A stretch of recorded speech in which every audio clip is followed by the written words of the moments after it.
I've had many mentors in my life, more informally than formally. I think I've learned from them the importance of framing your own space and being your own person in a world in which there are a lot of contesting claims on your time and how you say things and what you should say. I think authenticity is probably, for me, the most important value. Authenticity, integrity, and walking the talk. Growing up in my industry, I didn't really have a mentor. In fact, there were no female mentors to look up to. I had a lot of good men who helped me in my career and shone a light on my path. And right now where I am, I have multiple mentors. I'm very lucky. I have access to an amazing global network. And I always feel, and I'm blessed and lucky to be in a position where I feel I have access to them. The door is open. I can contact them whenever I want. So there isn't an official mentor, but a kind of group of leadership that I really look up to and have helped me go forward. Two come to mind, two very strong women. One is Vanessa Alva, who was in the IT industry. She's just moved. The other one is Sharon Ralston, who's in the drinks business in Diageo.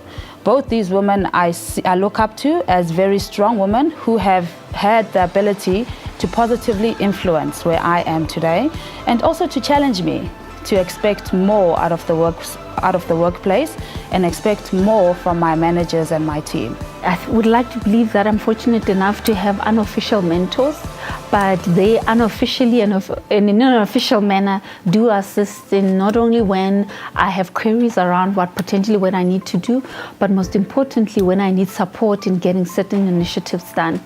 And naturally that comes with the advice around how best to do certain things, and most importantly how I could correct myself in not only my mannerism and my character, but in nipping some of my weaknesses in my personality to ensure that I actually succeed in my career aspirations. Her name, if she doesn't mind, is Sarah Mtinso. She is the CEO of Telkom Foundation. And I don't think she's taught me many things, but my biggest takeaway from her is just exposure to a woman of her caliber, because it really solidified that I can do it. Being able to see someone on a similar path or similar background as Tamarin. In my life, I have many different mentors and many different people in my life that I can go to just share experiences and to get advice from. And it's extremely helpful. And I think also just sometimes that, you're not the only person going through something. That's the most beneficial thing for me in a mentor. I think you learn more by asking, and that's what I've learned from my mentors. Just ask, keep asking questions, because the more things become clear in your mind, I think the easier it becomes for you, and it becomes easier also for you to teach other people. She just kept on pushing me, even when I said I can't. She said, you can. Get rid of the I can't from your vocabulary.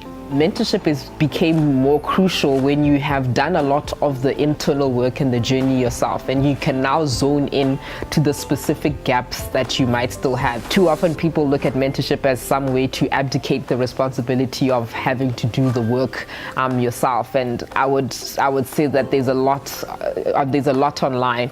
You can literally become an expert in anything online today, and we need to do a lot more of that, as opposed to trying to believe that one conversation with any one person can dramatically change everything. There's a time and place for that, but I think it only becomes beneficial when you have done a lot of the groundwork, and I think that's what I managed to do.